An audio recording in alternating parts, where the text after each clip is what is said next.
Welcome everyone. It's great to be here at the Olus offices, Olus Solutions offices. I think you all know me, but just for the purposes of YouTube and Spotify, my name is Nathan Ferry, founder here at the Project Management Collective. Very lucky once again today to be here at Olus offices. For those who don't know, Olus offices, Olus Solutions. Olus Solutions is a Canberra-based professional services firm supporting defence and national security clients. They bring together experienced people to do practical, high-quality work on problems that matter to Australia's security. They are proud to support the use of their Fish Week office and contribute to the professional and civic community around us. Once again, a big thank you to Patrick O'Neill and his team.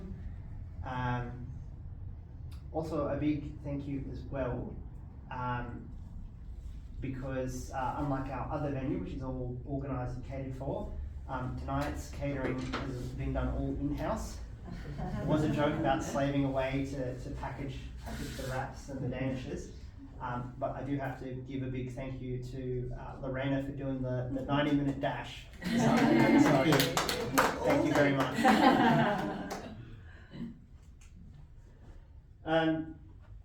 So tonight, we wish to acknowledge the Ngunnawal people as traditional custodians of the land we're meeting on, and recognise any other people or families with connection to the lands of the ACT and region. We wish to acknowledge and respect their continuing culture and the contribution they make to the life of this city and region. We also would like to acknowledge and welcome other Aboriginal and Torres Strait Islander people who may be attending tonight's event. Big thank you to our contributors, Christine, Peter, Randula, Vino, David. Thank you so much for your contributions. As we know, we are memberless. We do not have a fee structure here at the Project Management Collective. Particularly for students, there is no cost for attending our events. We just simply ask, contribute what you can when you can. And we're very grateful for your contributions, and we hope you can see the benefit that the organisation is delivering. I went too far.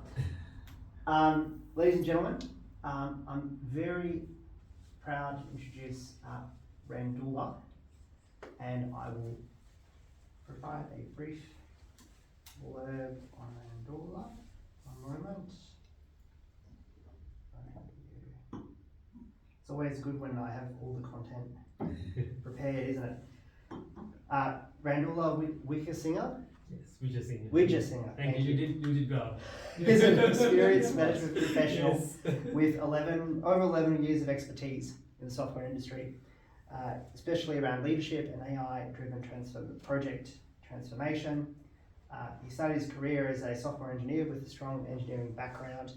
Randula progressively evolved into a strategic project leader, navigating complex organisational challenges with technical acumen and a people-centric vision. Armed with an MBA, BEng, PMP, CSM and Red Hat specialist certifications, Randula has successfully led diverse teams across the telco, financial and enterprise sectors in the Philippines, Singapore and Australia. His journey from software development to project leadership gives him unique insight into both technical realities and business imperatives. Throughout his career, Randula has navigated high-stakes projects that constantly challenge conventional wisdom.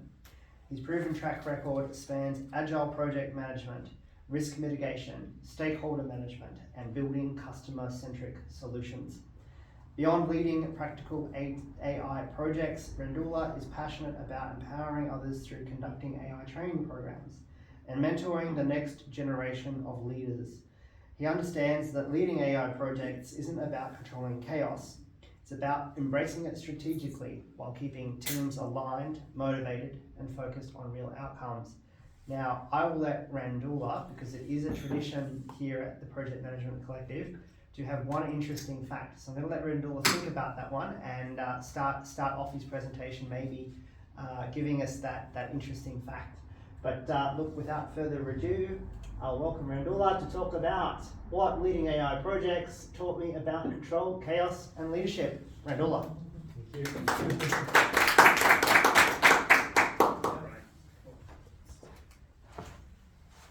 All right, thank you very much, and thank you, Nathan, and also thank you everybody for being here today and joining with me. Put me on spot for the interesting thing. I would say one of the more interesting thing is for me.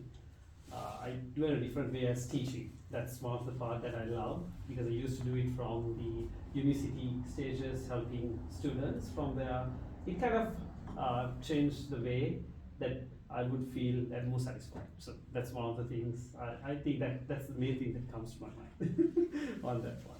Thank you for that. And today, welcome again. And as Nathan showed, AI, I think that's the most heard word for every day, I would say, for all of you. And at the same time, you hear AI, but also you hear more positive things and what you can do and what all the things you can change and the world is changing. And while we're talking here, OpenAI is building a phone, going to challenge Apple, which I just saw the news today. So they're going to build a smartphone that's going to be the next level. So, and we are in a rapidly changing environment already on that, right? So just want to share a few stuff. So on this session, I want to take a different aspect of AI. Yes, we hear a lot of things, there's a lot of noise going on, but while I had an opportunity last year to kind of start an AI project, very excited to be there and join the team to lead the AI project. It's kind of an enterprise AI assistant platform plus a lead generation platform, so kind of a combination for retail. So I'd like to share some of the stuff like key learnings I had, at the same time what went on scope, timeline, cost, and then I'll build up a small framework that would help. I mean, if you do as a next AI project, if you can adopt and do that one, right? So let's start. I'll let you kind of read it first. This one, time to adopt. And we know internet, cloud, containers, and now AI. And it gave us a lot of time for internet to come through and then adapt from there. And cloud, on top of internet, cloud came. It's also took 10 years still to adapt. And when we start a cloud project, example, AWS or Azure project, we are very comfortable. We know what's going to be, what are the basics and everything, right? Containers came in, it's more faster than cloud, but now, what's their AI? And how long do you think we have time to stabilize? And there's no stabilization for an AI. And while we do talk right now, it's keep on changing, and it's going to change a lot. So it takes like 3 to 4 weeks to change as a technology perspective. It's almost while we started the projects, while we go to the demo, it's all changed. The model and everything's changed, the way it used changed, and just sharing, they just released the OpenAI GPT 5.5 already, just a few weeks back, and now all of a sudden, Claude to OpenAI potential is there. So that fast things are changing. While the technology is changing, how about user behaviors? So for user perspective, so that's technology while we do the projects, but in stakeholder perspective, things are changing faster as well. So stakeholder sides, to hit 100 million users, internet took around 7 years, and you see Instagram, TikTok, and ChatGPT. So people embrace faster than ever as well. So that's the other end. So it's not changing from technology perspective, it changes from the end user perspective as well. And that's a big shift, right? That's a shift we never expected. That's a shift that's been happening every day. So it needs a new playbook. So I used to manage traditional projects like what you call API management platforms, e-commerce platforms, and complex signaling platforms as well. And I'm very confident on the way things would be. We know the risks are there, we know how the technologies work and everything, right? But I went to the same mindset to do the AI project, and this is what happened, right? It's basic loop.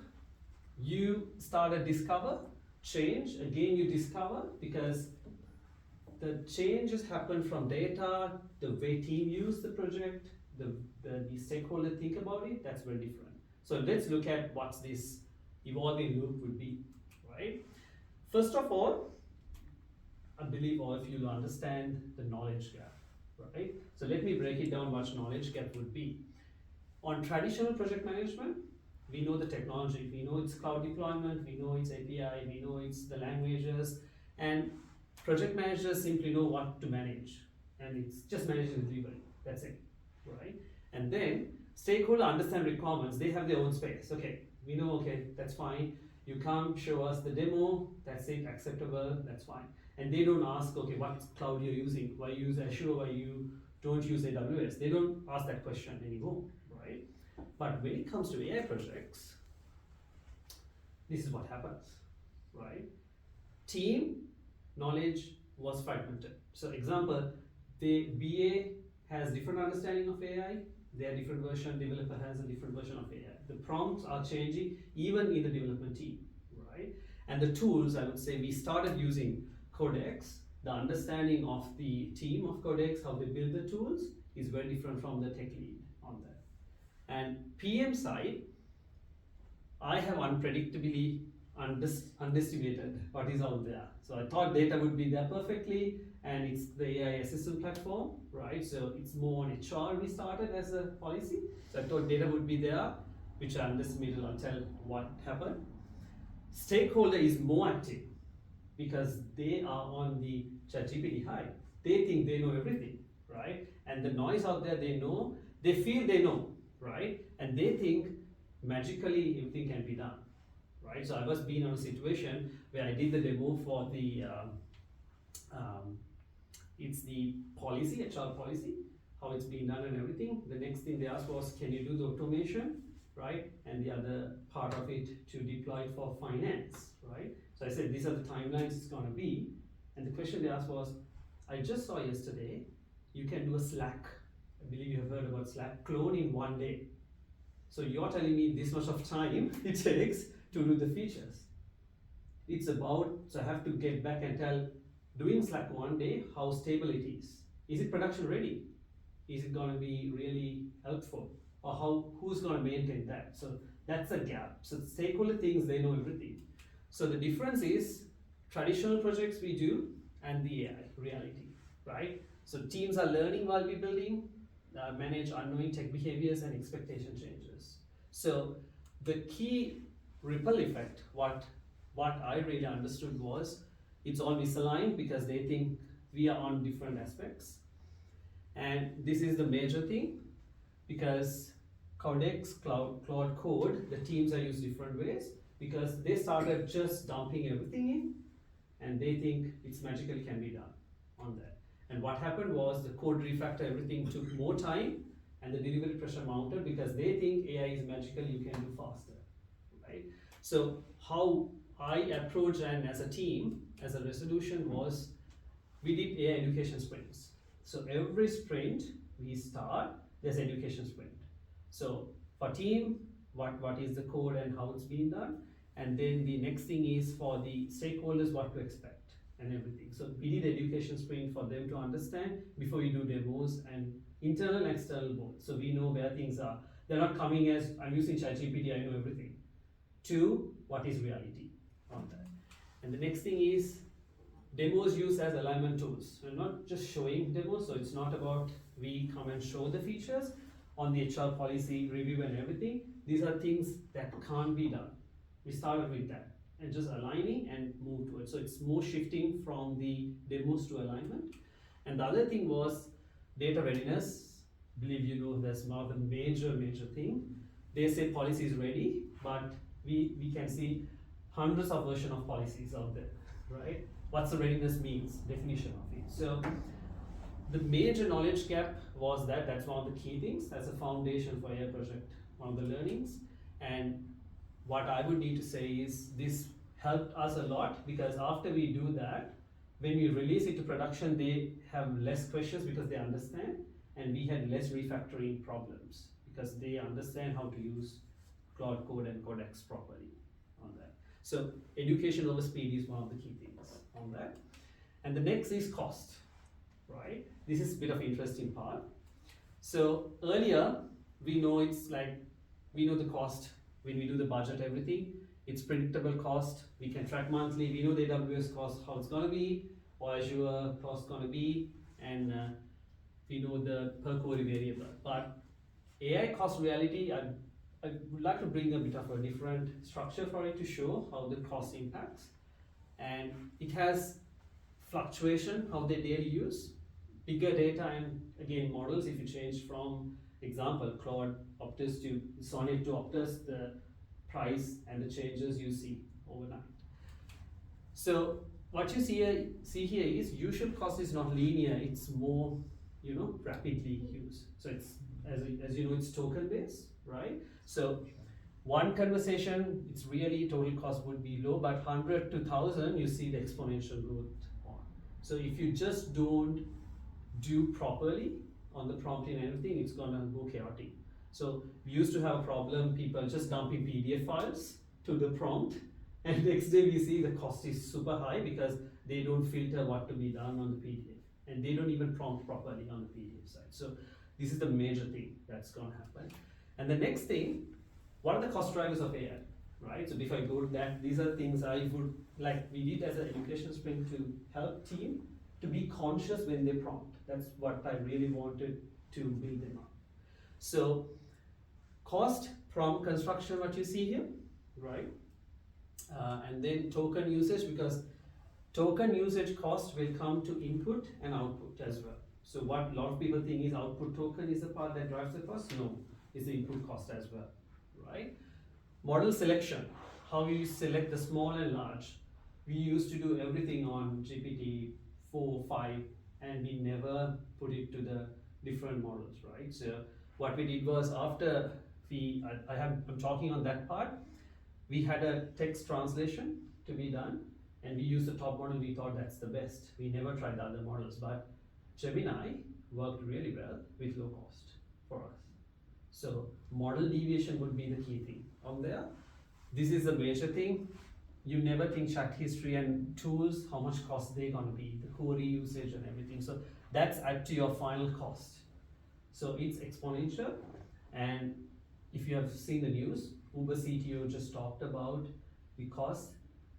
Within 4 months, they have consumed the whole 1 year budget now. So he's back to the drawing board to figuring it out, what happened. That's a real study out there, and for our project, it's kind of a small project, but at least 80% of cost is gone when we started. It's because the major thing was how they use the coding tool, the way they restructure, the way they dump the prompts and everything. So that's something we have to, again, coming back to a knowledge, educating on that. So 3 cost failure patterns that I saw. This is the demo, and production is now the main thing. So we have very nicely done demos with using superb model, but when it goes to production, it's exponential. So the stakeholders being a bit of scary on that. And the next was the re-indexing cost, because we never index properly how the model is being used. Example, as you know, indexing would be, where to find out exactly. It's like books, you see AI, page 32, next is page 35, like that. So you never index, so it has incremental cost. This is the major thing. We never thought about optimization, right? We never ever thought about optimization. So we just did a model, we did the prompt, we kept as it is. We never thought to come back and do the optimization on the prompt, model, and everything. So those are things we just started as normal projects, right? So this is one of the major failures. So resolution wise, this is where we started. From this, at least we were able to save around 60% of the cost, because using from Gemini. So we routed the small inquiries, what to be done to Gemini, and we use top models to use the more complex stuff. So model routing is very important thing. And the second thing was batch index, because schedule update, not real time. So we used to do every query, sending everything towards every document towards the LLM, which never helped us. Third was, we had an owner who has the cost review and optimization. So This optimization should be done every week, so we brought that to a weekly meeting to do the costing for that. So key learnings, never leave cost unknown. So we have a cost owner for the project. So it's not being the PM, yes, we need to do the budget, but there should be a cost owner. What's happening, what's on the model, why we use the model, why we use this prompt. Route models and optimize continuously. So that's kind of on the cost side. The next was quality, right?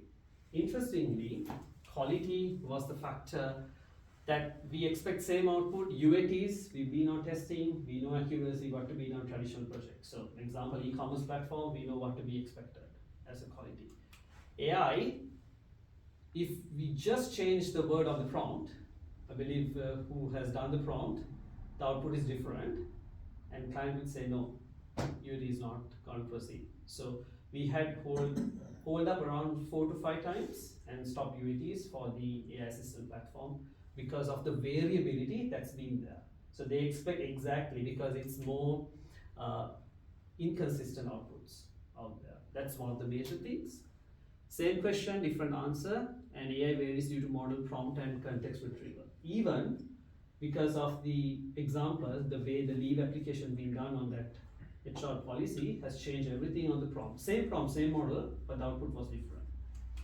Next was the reality gap, right? So this is the major thing. Stakeholder accept near perfect because they think OpenAI is perfect. People think positively, everything is positive. So that's one of the major barrier. We have to break it every time we do a demo to them. And the other thing is major output shifts, system change impact. So deployment, unexpected behaviors on that side. So these are key quality impacts that we found out from the normal UATs out there. And we did a resolution as a golden prompt. So we had 25 like kind of fixed prompts. You can have numbers like 30 or 10. Those are the prompts we'll use for testing. That's pretty much it. There's no change on the prompt, so prompt versioning, everything we have to build it on JIT. As you do the version control, we have to do the prompt control on that. And next was, we did the quality defined example. It's not the output. There's AI evals part that being evaluation properly, how the AI systems evolve on that. So we did the accepted quality define on that. And the other one is regression testing. So we do lock, version, track all the changes. So we appointed again a person for quality part. So there are people out there quality assurance, but for AI perspective, we had a separate person on that side. So key learnings, make behavior predictable, not perfect. So example, being 95% and 60% would be the major issue because trust is the main thing because they come and tell, we don't trust it anymore, right? You need to work it out again. And think about personally on ChatGPT, we started using, how did we trust? Have we trusted, like if they give an inconsistent answers, our trust was breached, and I personally have moved to Anthropic Claude in some cases to expect more, right? So the trust is one thing, and acceptable behavior we have to build, and the version, everything. So because you can fall back to version. What happened was, some of the cases, they didn't know which prompt being used earlier. And it's very hard to go back because it's more, language driven. So there's no right or wrong part of it. So bringing that control is one of the key things out there, right? And the other 3 angles I'm going to bring is the timeline, scope, and the model drift. And I'm going to bring that framework that is being done on that. So timeline, again, as you know, traditional, we have the scope, there's delays and everything out there. But AI side, I want to bring 3 factors for the timeline. This unknown drives the timeline, and the model behavior and the stakeholder expectation. This is the major thing I got again, bringing that example of Slack.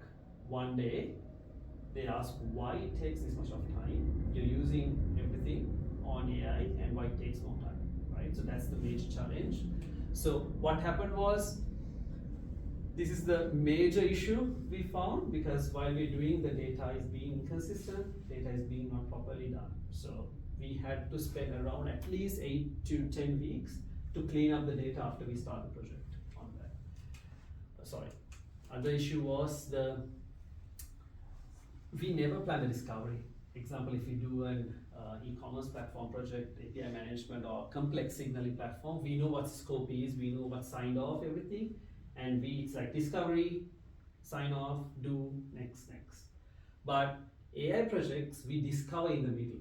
So we never planned a discovery in the middle. That was the major issue. So we need to bring the discovery back because we again do handle on changing factors: model, data, prompt. These are three variable factors that happen. So you have to bring the discovery back and re-estimation. The third was, again, this is one of the major issue that we faced that impacted the timeline, the team using the codecs on different ways. So they had these bigger prompt issues and it grew with no visibility. Because of this, there's a question came up. There's a part of building a connector for API. They have just put to run the connector or develop the connector on codecs, and the next day when we asked the question, who did this change and why, team is unanswerable because they said, okay, codecs did that. How come we trust that one like that? Because on AI, what I understood was, we give 100% first and then we go down. Example, when cloud is there or other technologies there, we always start from the bottom, 0, and we build up the trust. But with the hype and everything, on AI we give 100% and we go down from there. That's the major issue right now. The team trust. If they do a bad thing or a drawback thing, they trust it. So that's one of the issues. So we brought a data readiness gate. So before the data readiness confirmation, we never start on that. Data readiness means consistency, you have the policies and sign off, everything should be happen on that. And the other thing was discovery reserve. So every sprint, I put a discovery reserve because it will happen definitely. And model change in the middle. Third was professionally standard to build it up because we had that education sessions going on, again, helpful for timeline. So that's on the timeline side. And I want to touch base on the scope roughly. So scope again, major issue was, it's about, can it also do this? So, and I have done that. We have done the demo, right? Okay, it's very easy. Can you do it for tech team as well, right? Or if we say, no, it's very hard, why? AI can do it, and I have done it. I can show you now. So how production ready or not is something we have to ask. So scope creep happened on 3 different ways. So capability driven expansion, this is the HR policy assistance. So post demo, they ask, can you do this automation? Can you do that? So demo itself, capability driven expansion will happen. Second was demo driven scope creep, right? So every demo created a new feature request. So there's no formal stuff. So again, I would need to accept my issue was, I also thought it can be done, right? Because we believe we give that 100% to AI. That's the major issue, right? So personally, I would like to get that blame on having that. Third was the technical scope drift. So we started using one of the models and suddenly tech lead told, no, there's a new benchmark released for the, we were using 4, then again changed it to 5, right? And then it's GPT-5. So they mentioned benchmarks done, but the wrong thing was benchmarks are done to be on top industry. The benchmark results are always want to be compete with example OpenAI and Claude. They want to compete each other and put the benchmark. Benchmark higher does not mean it's good for your project. So the results we got from 5 was way behind than we got on GPT-4. It's not about the model, it's about for us personally using. So that's one of the major issues we face as scope drift, which we had impact at least 3 weeks on that. So resolution was upfront scope boundary for that. So we know what is in, it's not being done now, it should be later. And then failure, like future wall technique, because defer what's not now is one of the important parts that we thought. And then technical scope tracking. So every improvement need an estimation. This is where we failed to get that because without estimation, we thought, okay, it's very easy. I'm at home, I'm using different models. It's quite simple. So that misunderstanding took us to project on a bit of a bad way. So major things are phase-based AI strategy as well as use case intake is one of the key things on that. So It does not suffer from scope creep, it's us, we do that part of it. Final thing I want to touch base is the model drift. So model performance, I'm going to bring an example. Anthropic I saw on internet recently acknowledged the same model got derailed on the same way. There's nothing changed. It got lazy suddenly, and they were also finding out why, right? So they're being there, like internet. I've seen that same change. So we have experienced the same thing on some cases OpenAI, but we thought it's a prompt issue. But model itself will derail sometime, right? So they've been investigating on that. So model change performance, and it's not about model, right? Because we always talk about model. If something happens to data, prompt, and retrieval, if it's RAG and everything, that also impacts the overall project, right? So it's not about the model data, because the data we use, example for HR policy side again, was different than the same model, which has impacted a lot on that. So change in one layer causes other layers as well. So it's layer-wise impact. And the other one is the prompt and the logic. So prompt fix for one issue breaks another one. So that happens a lot. So we know prompt versioning and everything happens. So that's where it is. So the resolution was control the validation, layer by layer testing. So example, if what the major issue was, again, the model and the data we changed continuously, but we have to go step by step. So we changed the data first, and then we went to the model and changed it. So that's kind of the main thing we happen, and version control, as I mentioned. So before versus after on that. So with that, I would like to bring the key learnings, as you see, right? So AI evolves on execution, so you need to be ready for that, because it's not a standard project. We do API management or any other projects. It evolves on this side, and it's every failure tracked to be like skip alignment. You have to be cautious on that. Education before execution, and then cost control is one of the key things, because definitely it will happen same as Uber for the project. So that's something out there. And module drift is silent. And these are kind of the key learnings. I would like to bring it down in quite a simple way, that which we came across over the project. And with that, finally, I want to keep a framework for you to kind of think through and plan it up. Is I call it an AIMS framework, right? So align expectation is one thing. So before you start on AI project or something on that aligning, even AI components there, education sprint is a must. So alignment is important, because that's where whole conversation will go on that. Iterate. You need to be ready for the discovery, everything, as I mentioned. That's one of the key things. Monitor cost, A, M, and S for stabilize with guardrails. So that AIMS framework will help you to kind of build that up. That's it. Thank you. Question.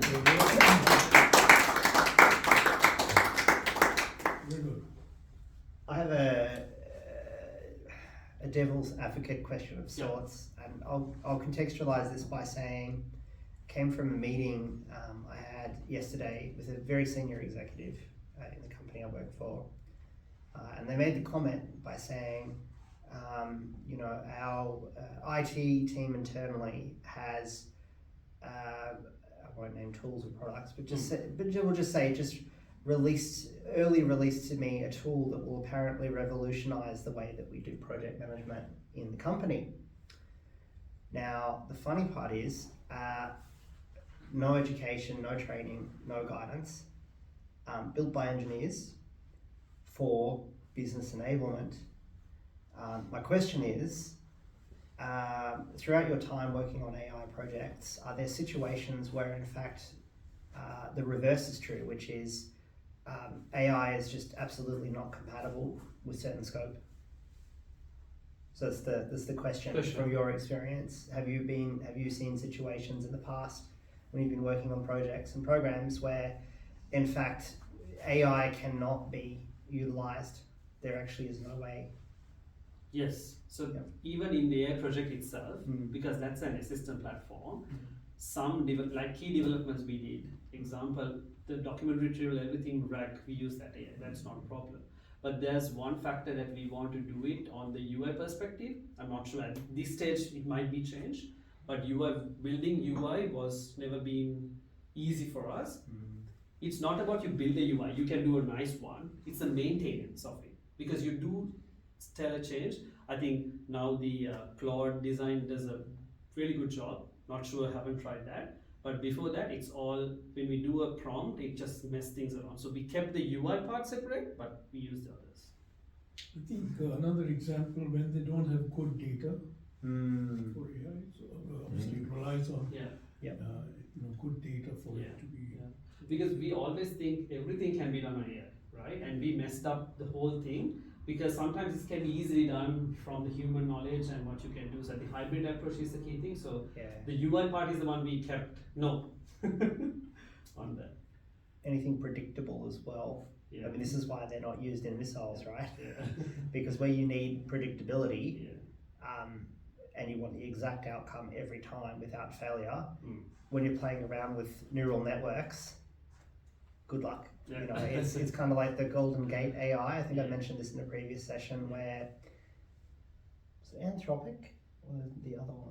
I think it was Anthropic. They basically adjusted the neural networks on a prototype type AI, and they actually diverted all neural networks back to the Golden Gate Bridge. Okay. And the AI genuinely believed it was the Golden Gate Bridge. Yeah. You'd ask it anything and it would gravitate back to either the Golden Gate Bridge or this is how it relates back to it. And I think that was the other one, was predictability. Where you need predictability of outcomes, 100% certainty of predictability, I'm yet to see that achieved with AI. No. That's one of the major things as well. Yeah. You mentioned about having a cost owner. So what authority does the cost, is it somebody who, if you run out of money, can sanction more funds, or, because in one of the slides you also mentioned about scope creep, and then you gave the example of Uber as well. So if you get to that stage where you've used up 8 months budget within 2 months, what authority does the cost owner have? So, thank you for that question, right? Because I want to clarify that part. Because cost owner is there to give us a heads up where we are on the cost. Example, the major issue was, while the developers are using the AI tools to develop, we don't want to put the pressure to them to think, okay, am I using more? Because the productivity will not come from them properly. Because that's where we experience, because on a stand-up they are, so shouldn't we use it? It's too much stressful, right? So if I'm if I'm a developer, that's why project manager is there to manage the budget, not the other way around. So we don't want to give the developers or the ops engineer or the AI engineer to be mindful with the cost as well, which will not get productivity. They would say, oh, no, I'll just do it on intentional idea and just do the development. I don't want AI because it's more stressful. So the cost owner we brought up is to showcase what happened with the cost throughout overall picture. So it's more controlling factor, but still we kept the authority to get the budget and everything from the top level on the project manager side, but to notify the project manager and the kind of combination for tech, because the cost owner, what we put is again a DevOps engineer that has a business analysis part of it, a combination to understand why it's the model being used, why it's more controlling factor we used. So authority still is on the management level to give more budget or everything, but he has to give a weekly basis cost overview, what has happened, why the model is being done, why the model is being done. It's more controlling factor. But once you're an approved budget and you start the work, and then there was an incident where you said they made some changes on a Friday and then the tokens went up by 20-30%. Yeah. What happens in those situations? So you're still working on a finite. We can't fix it, that's what we understood. We can't have fixed cost for it, that's where the discovery line comes in. So discovery is not being about data, it's being cost as well. So what we understood was, okay, because we can't say that model is expensive, we don't want to use it, which will derail us on that. So that evaluation will happen, but still we don't keep a kind of fixed kind of a thing. It would vary. Example, we evaluate the percentage actually. So 40%, 30%, 70% like that, and we'll design based on it. Because, just to be clear, the costs you're talking about and the cost owners, that's about the operating cost of the software when it's put in, so that when a developer can make a tweak to a feature, and suddenly the operating cost goes from $10,000 a day to $50,000 a day, just as a result of somebody saying, oh, I want this extra feature. Yeah. I go, oh yeah, we can do that, and you tweak it, and then And then other part we brought up was we did a simulation for token usage, because there's like always 1 million tokens, like $4, like that kind of a ratio is there. So we bought a simulation example. If you are to use that prompt and the output you think, this is the cost simulation will happen. So I didn't bring it up, just got to my mind because we had that simulator part, brought it up. It's not 100% accurate, but we know where we are. It's gonna be, other than using and getting a bill, you know? So it's the same sort of situation that we were, 10, 15 years ago with cloud, where you thought, you were just getting some storage, but suddenly, depending on how you use it, you're suddenly getting a massive, required for a massive amount of cloud, where you're keeping stuff forever, and you're not actually scaling up and down and costing for actually what you need. Correct, that's correct. So, But now it's an additional order of magnitude on top of that. correct, exactly. Because when AWS comes in, we thought, okay, it's just 0.0001, but again, suddenly every request gets that, means it's a And huge you have cost. 4 different environments, and Correct. people historical stuff. Correct. And the other question was, because the question was from the team to the management was at that stage, okay, you want to use AI and this is the cost. So management was also being a bit of, oh, is that so? So that's where we had to And then balance how it do you out. cost that when the requirements keep changing all the time? Exactly. So that's kind of a fine tuning. That's why it's not being straightforward. The meaning being discovery and iterative means you really have to revisit and see, because the nature, the background itself is changing. So you have to make that change adaptable to your project as well. Not telling it's always changed, your timelines will change, but why's and everything, you have to kind of mirror that one. So you have to have an iterating or a near real-time cost model that's running in parallel Exactly. to any of your development or your requirements or your feature work or Exactly. things like that. Exactly. Because if we go in the mindset of on a normal standard project development and costing to the AI project development costing, you're gonna be already done, because you never change. You be on the fixed mindset. So you have to change your machinery to do that part. Do you find it, how difficult is it for the team members and the sponsors to adapt to those changes? Earlier it was crazy, like they were all over the place, because the reasoning also is correct, because when stakeholder will come and tell this can be done, I can show you, you start getting believing. So how we resolved that was with the education sprints, because we brought that all into one picture, because education sprint is not talking about feedback and everything, they just get the education, so they have the defensive mindset not to be, going that way. That's where it really fixed it up. So yes, they need the like dramatic and dynamic, but it kind of tailor-made to that. Yeah. Any more questions? No? All right. Well, Randula, thank you so much for tonight. No problem. Greatly appreciate it. Yeah. Perfect. Thank you very much. All right. It's been a pleasure to have you. No problem. There we go. Thank you. Thank you.